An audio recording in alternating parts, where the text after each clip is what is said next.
Ben Tulfo galit na galit kay Ramon Tulfo. Konsentidor umano kay Raffy Tulfo sa ilang kontrobersyal na ginagawa. Boom! Sapol ang kapatid. Pero bago tayo magsimula, huwag niyong kalimutang i-like itong video at kung hindi pa kayo nakasubscribe, ay huwag mahiyang pindutin ang subscribe button at notification bell para lagi kayong updated sa mga bagong upload natin mga besh. Grabe! Ben Tulfo, galit na galit kay Ramon Tulfo. At hindi lang yon, may twist pa. Kaya kung gusto nyo malaman ang buong detalye, stay tuned dahil marami tayong chika dito. Ganito kasi yan mga kaibigan. Kumalat ang balita na di umano'y konsentido si Raffy Tulfo sa ilang kontrobersyal na ginagawa. At syempre, hindi nakapigil si Ben. Sa isang panayam, mariing sinabi ni Ben, "Konsentidor ka sa gawaing mali. Okay lang mambabae, wag lang manlalaki." Uy, nakakashock, di ba? Parang eksena sa teleserye. Grabe ang concern ni Ben kasi para sa kanya, hindi pwede ang double standard. Dagdag pa niya, sabi ni Ben, "Kung gawain mo at estilo mo yan, magwala ka hanggat gusto mo. Huwag mo kaming idamay." At hindi lang yan, nag-open up pa si Ben tungkol sa hiya na nararamdaman nila.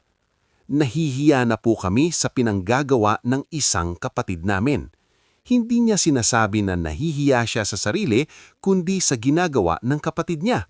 Para bang sinasabi niya, tama ang tama, mali ang mali. Kahit kapatid ko, hindi pwede.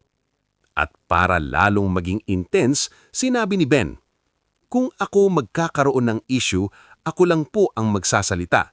Hindi po pwedeng kapatid ko makialam sa akin kasi susuplahin ko." Boom! Diretso at walang paligoy-ligoy. Parang gustong sabihin ni Ben, "Hands off! Huwag kayong makialam." Muling nag-igting ang tensyon sa pamilya Tulfo at maraming mata ang nakatutok sa bawat galaw nila.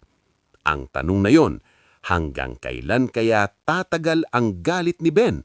At paano ito maaapektuhan ang relasyon ng magkapatid? Panoorin natin ang naging pahayag ni Ben Tulfo. Konsentidor ka sa mga gawaing mali.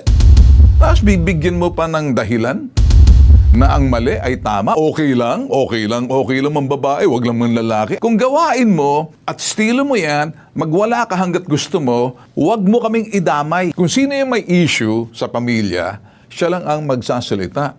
Kasi siya ang may karapatan magsalita, siya yung nadadawit. Hindi yung nakikiangkas ka lang, nakikisakay ka. Gusto mong sumakay sa pangalan, dahil kapangalan mo, kaapelyido mo, Tulfo ka rin, pero teka muna. Kami po nagsasabi noon pa man, nahihiya na po kami sa pinagagawa ng isang kapatid po namin. Kaiba po kami, magkaibang larangan po namin. Ako po ay nandito ngayon, napapanood nyo. At marami pa po kayo mapapanood sa mga advocacy at nilalaban po namin. Kung ano yung tama, yun pong papairal natin. Kami po sa Bitag, hindi po namin kinukonsente yung mga gawaing mali. Na again, hindi ko sinasabing mali po yung kapatid ko at guilty po siya. Hindi po. Isa lang po ang pamantay ng Bitag. Ang mali ay mali. Kung totoo man, kasi hanggat hindi natin napakinggan yung panig ng taong ayaw magsalita o hindi nagsasalita o wala siyang pakialam magsalita, ang konsekwensya ay sa kanya. Your choice, your consequence kasi ayaw mo magsalita. At may karapatan ka wag magsalita kung totoo man o hindi or baliwalain mo, pasinungalingan mo o patotohanan mo o aming ka o hindi, mga tuwiran ka hanggat gusto mo. Hindi po yon. Dediretso na po ako. Nadadawit pong isang kapatid ko. Mahal ko rin naman kapatid ko eh. Bagamat ko minsan nakikita nyo, nagsasalita ako rito, hindi dahil sinusuka ko, hindi, magkaiba lang po siguro yung aming mga, dahil ikaw nasa larangan, yan ang trabaho mo. Ako, pwede rin akong pintasan, pwede rin po akong pagsabihan. Yung pong isa sa mga kapatid magsasalita para doon sa kapatid na hindi naman siya designated spokesperson. Nagets nyo? Kung ako man po o magkakaroon ng issue, ako lang po ang magsasalita. Hindi po pwedeng kapatid ko makialam sa akin at hindi po pwedeng kuya kung magsasalita. Kasi susoplahin ko. Ba't ka nagsasalita? Sino nabigay sa'yo ng karapatan magsalita? Bakit? Mga sangkaterbang mga tanga ba kami? Kuya Mon, na ikaw nagsasalita, gusto mo magpa-epal? Ang point ko rito, let the guy speak kung siyang may issue. Kung ako po may issue, ako lang po magsasalita. Hindi ko po pwedeng sabihin, o ikaw kuya, o ikaw magsalita sa akin, o ikaw magsalita sa akin, o senador, ikaw senador. Hindi po pwede, ako lang. Kung ako yung may issue, ako yung masasagot. Ako nadadawit, ako yung magtutuwid.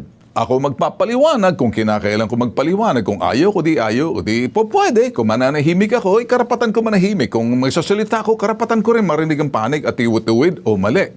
Whether totoo o hindi, pasinungalingin mo o hindi, or baliwalain mo, karapatan yan. Pero pag ang isang umentra, nakiangkas, nakisawsaw, nakisakay, na iba-iba na po ang buhay naming mga magkakapatid. Hindi na po kami mga bata na pwedeng makialam ang isang kuyang matanda. Kakmit sa kami. Matatanda na po kami para tuloy ang ginagawa rito, para kami isang katarbang mga paslit. Kaya para sa akin po siguro, alam niyo, pag ang isang kapatid namin na nagsasalita na hindi naman siya opisyal para magsalita, hindi siya binigyan ng, well, sabihin natin pahintulot na magsalita. Mabuti sana kung sinabi ng kapatid namin si Rafi, o sige, magsalita ka mo para sa akin. Okay lang yun, at least pinabayaan mo. Pero kung yung kusa kang loob nagsalita, hindi naman kayo naninirahin sa isang bahay, magkaiba naman ang buhay. Bakit ka nakikialam? At bakit ka nagsasalita? At para tuloy ang dating kasi, kuyang, konsentidor ka. Konsentidor ka sa mga gawaing mali. Yun ba yun? Tapos bibigyan mo pa ng dahilan na ang mali ay tama, okay lang ang babae, wag lang ang lalaki. Anong ibig sabihin noon? Kung gawain mo at estilo mo yan, magwala ka hanggat gusto mo, wag mo kaming idamay, wag mo kaming isama doon sa ipagtatanggol mo dahil di ka tagapagtanggol namin. Marunong kami magtanggol. Sometimes just shut up and then mind your own business. Hindi na pinag-uusapan dito dahil hindi na kami mga paslit, kami magkakapatid. Whether yung dalawang senador o ako, lalo na ako, iba ako, nagsasalita ako. Kaya ikaw, kuya, shut up. Magtanim ka na ng kamote sa bukid, nandoon ka na lang, magretiro ka na, the sun's going down, and then gracefully grow old. Pag ang publiko walang pakialam sa takbo ng ating gobyerno, maraming mangyayari. Partikular, doon sa sinasabing mga proyekto, programa, aktibidades ng pamahalaan na pinupondohan. Itong public participation, gising. Pupukawin ko po kayo kung ano po yung dapat nating gawin na lagi tayong gising, dilat yung mata natin pagdating sa mga budget preparations or national expenditure program ng ating pamahalaan or budget ng pamahalaan, national budget, dapat nakatingin tayo dahil may public participation. Yung Bicameral Committee, Senado at Kongreso, nag-uusap na sila dyan. Ito yung sinasabi natin na sa ibaba muna yan. Kung ito'y programa ng gobyerno, pag naghanda sila ng national expenditure program, binababa muna doon sa lokal. Pagdating sa lokal, provincial level, and then sa region, and then papasok doon sa mga departamento ng pamahalaan, iba't ibang departamento tulad ng DPWH, DOH, DA, at iba pang mga departamentong may mga nila na pondo para doon sa sinasabing mga aktibidades, programa at proyekto para doon sa kanilang mga lugar. So mga tao dapat nagbabantay. Pagdating po dyan sa mga naaprubahan na ito yung mga proyekto, ito yung mga budget natin, babalik sa DBM, Department of Budget and Management. Ngayon, titingnan kung sumobra ba or kakapusin or may gagawin pa po. Tapos, magkakaroon ng congressional hearing. Siyempre, magpapatawag sila ngayon, ganitong budget mo. Problema rito, kung instead of just simply to check, ginagawa po ng ibang mga kongresista po natin, parang tinatawag, pahirapan, ang dagay, may budget ka. Pasok mo ako dyan. Kapag hindi ka papasa, pahihirapan ka namin. Parang ganun. Hindi ko sinasabing nangyayari, pero nangyayari. Parang ganun. Ganun na nga. Then pagkatapos niyan, ganun din ang gagawin ng Senado. Pero ito na po, magsama-sama na po, bicameral, ibig sabihin, Senado at Kongreso, pag-uusapan ng budget. Ito po ang hinihiling po natin sa ilalim po ng programa na hindi po sinasabing polisiya. Ang programa ay programa. Pag ginawang polisiya, may pamantayan, meron pong sinasabing sistema kasi nakalaad sa batas. Pero hindi pa po sinasabing bottom-up budgeting, hindi pa po yung sinasabing legislated, no? Ang bottom-up budgeting sa ibaba, pataas na. Pagdating na sa BICAM, eto na po, no? Sige, pakinggan po natin si Senator Erwin Tulfo. Yung problema, may mga kumukontra. May mga, hindi dito sa amin. Sa House, kabila, sa House, ayaw nila. Saka sabi nga ni Senator Soto, mukhang magkaroon sila ng diskusyonan. Kasi sabi, ba't pinakialaman? Parang gano'n. Bakit biglang islas? Wala naman tayong tinatago. Bakit ayaw? Ba't hindi kailangan? At saka number 2, that's budget of everybody. Pera po natin lahat yan. Hindi naman pera ng senador yan, ni congressman. Kaya kung ako tatanungin, why not? Diba? So why do we have to hide? Diba? Pakinggan na rin natin siguro yung gusto ng taong bayan. Because after all, they elected us. Doon sa mga kasamahan ko sa Congress, these people elected us. They elected you. In short, budget yan para sa tao. For the people, by the people, of the people. Ang magpapatupad niyan ay ang ating gobyerno, o ikaw legislature, senador. Tama po sinabi ni Erwin. Kasi ang problema dyan, bakit daw kasi ina-slash. Mukha atang may pumapalag sa Kongreso kasi nabubuking ng kanilang mga pinagagawa. Yun lang, kung titingnan po natin, tama, ngayon, diyan sa parting yan, na nagsasalita po siya, ako naman, gusto ko naman siguro, mas maganda kung narinig po natin si Senator Erwin, na hindi naman kami nag-uusap patungkol sa mga issue na yan, iba po siya. Bihira po kami mag-uusap kasi trabaho ko po, iba rin pong trabaho niya. Siya, Senado siya. Kung pinalusot, nakalusot, hindi tayo, wag na natin mag-usapan, magkakasama sana kami. Naintindihan ko po, ano? O pakinggan po natin to rito. Ila-livestream ba yung budget? Tinanong po yan ng reporter, pero paano rin? SD, tuloy po yung live streaming ng budget.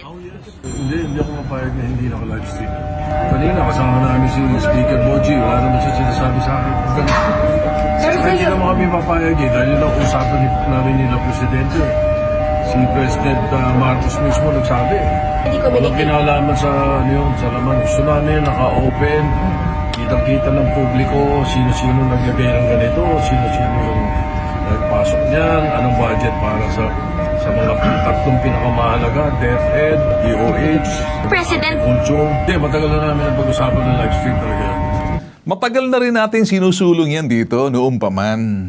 Matagal na yan kahit na ako'y nandoon pa sa kabilang stasyon. Way back, magkakasama po kami na hindi pa po senador sila Erwin, sila Rafi. Magkakasama po kami sa T3. May programa po ako sa TV5 nung araw, so way back in 2015. Na sinusulong po natin yung bottom-up budgeting for people's participation. Pero ibang level na nga dahil digitization na po tayo. Gamit na po natin yung mga digital technology. So therefore, madali na po. Nagagawa nga ngayon ang mga live streaming sa Senado pagdating sa mga Senate Blue Ribbon Committee at mga ginagawa ng mga senador, ang kanilang mga pinakikita kung paano sila naninilbihan, naka-live stream sa Kongreso at Senado. Bakit hindi po pwedeng i-live stream yung preparations ng budget pagdating mismo sa BICAM? Kasi dito po sa BICAM, eto po ang magic. Pasensya na po kayo, no? Kayong mga tatamaan sa akin, hindi ko naman sinasabing kayo ang pinatatamaan ko. Pero may sagot na yan dito. Ang sagot naman ng Kongreso, sa sinasabi na sila daw yung ayaw ang Kongreso kasi nabubwisit sila, islas-islas, o pakinggan naman ang panig ng Kongreso. Okay, panoorin. The House has always been very firm on our commitment to opening the Bicameral Conference Committee proceedings, more specifically live streaming the BICAM.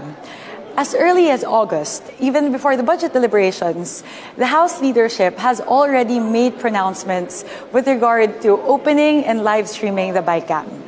Senator Win Gatchalian and I are already talking about how to operationalize the live streaming of the BICAM. Simulat sa pool ay matibay na ang paninindigan ng House of Representatives patungkol sa pag-live stream ng BICAM. Really? Parang ngayon ko lang ata narinig yan sa iyo, Congressman Swansing. I'm sorry to tell you that. Bakit nang hinihingi ni Toby Chanco? That time, nagkaroon kayo, tahimik ka lang. Small committee, and hinihiling, di mo bigay. How much more dito sa parting to.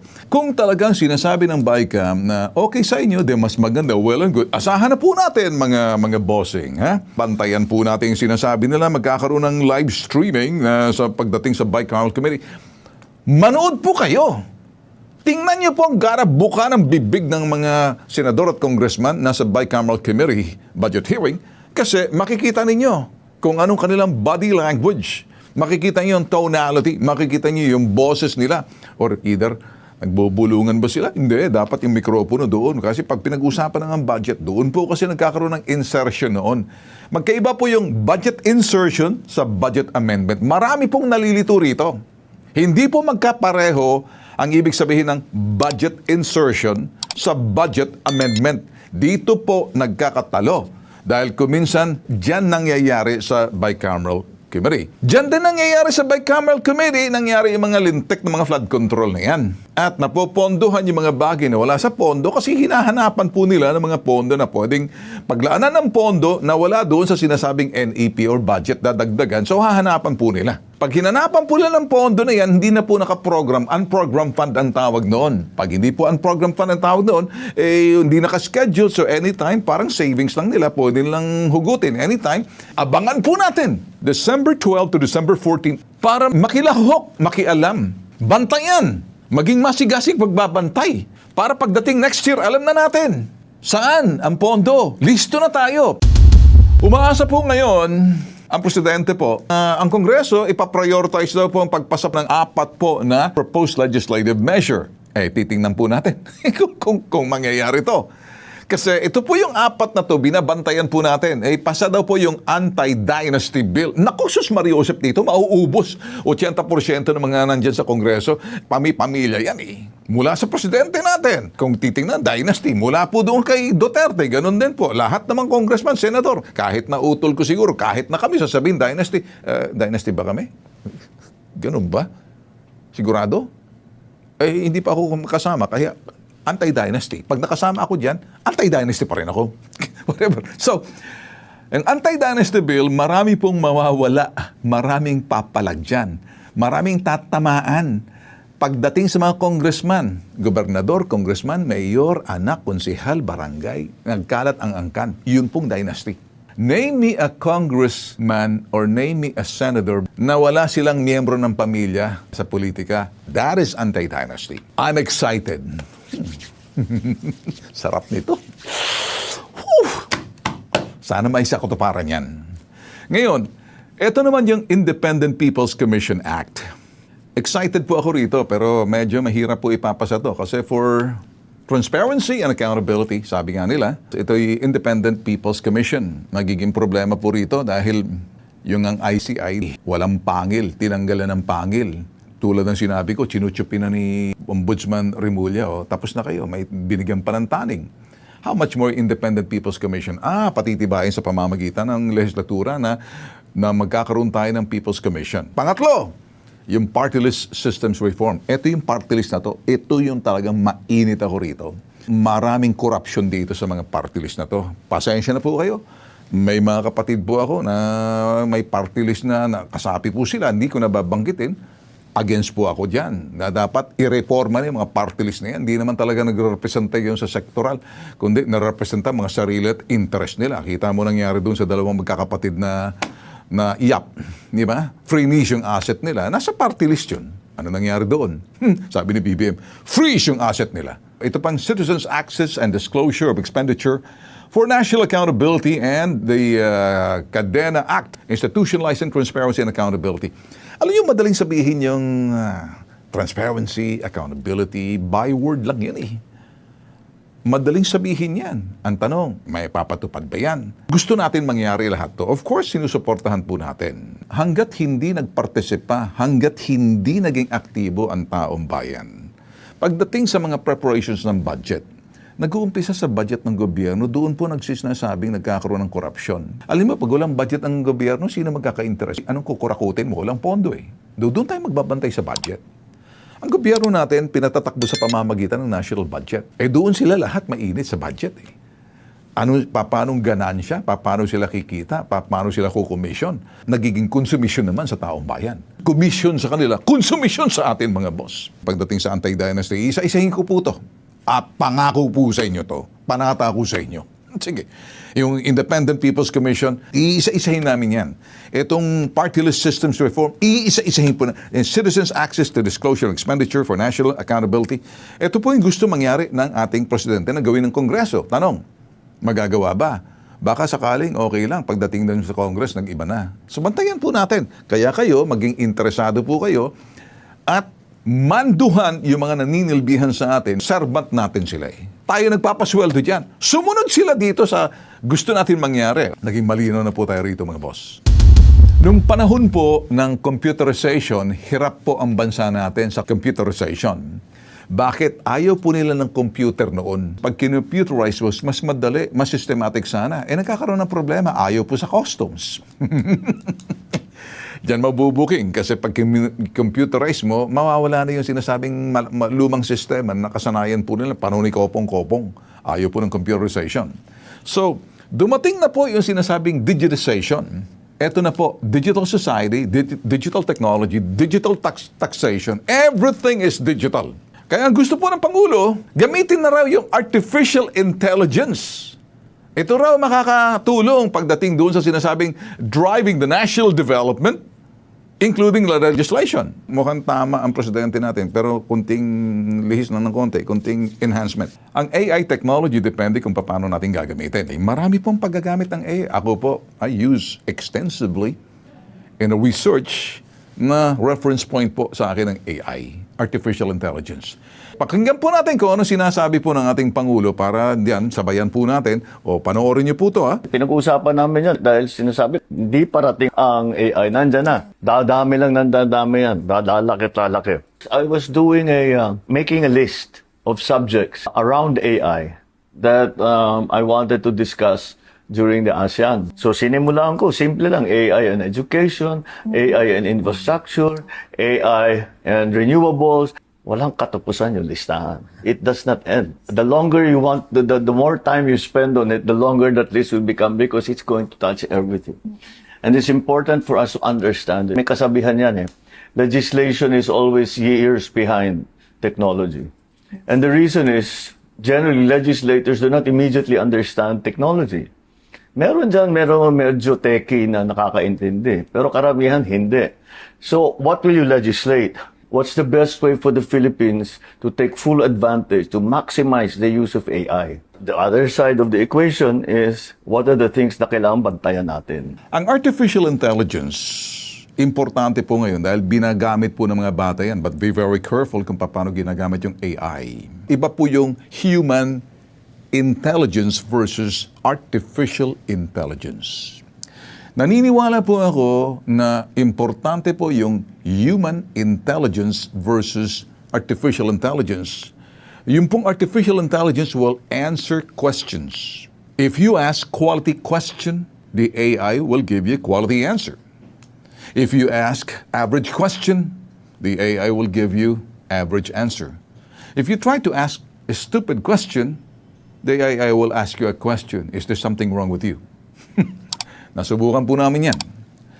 But the human intelligence, siya po yung gumagamit ng technology. AI is a technology and cannot be. So, ang mga gumagamit po ngayon ng AI ay mga the next generation, marami pong nabibiktima rin ng AI using the false, itong mga personahe na nakikita niyo sa YouTube na kamukha ni Ben Tulfo. Hindi po nila ako pwedeng gayahin at babalikan ko sila.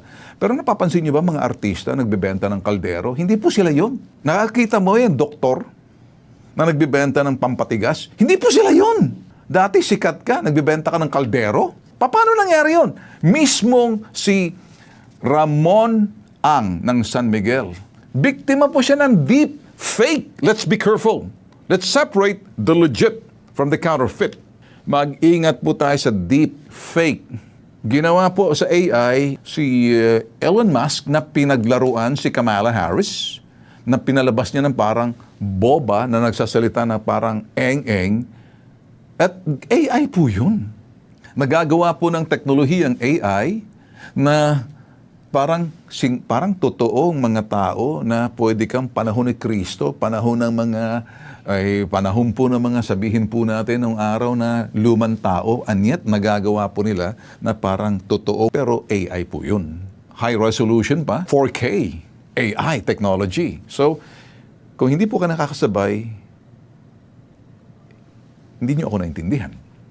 Kung nakakasabay po kayo, then naintindihan nyo ako. Kaya lang itong dialogue about AI must be a discourse. Dapat dito pag-usapan ng pag-usapan. Mag-iingat muna. Baggamit ng technology, pag-ingatan. Parang social media. Nung araw, everybody was excited about social media. Ay, hindi mo na kailangan mag-television. Ay, hindi mo na kailangan. Lahat na. Kaya na natin to. Kaya na namin Wrong. Malalaos din yan. Lilipas din yan. So in short, technology will be there. But the wisdom and the intelligence of man will always remain, and it cannot be faked or it cannot be substituted by AI.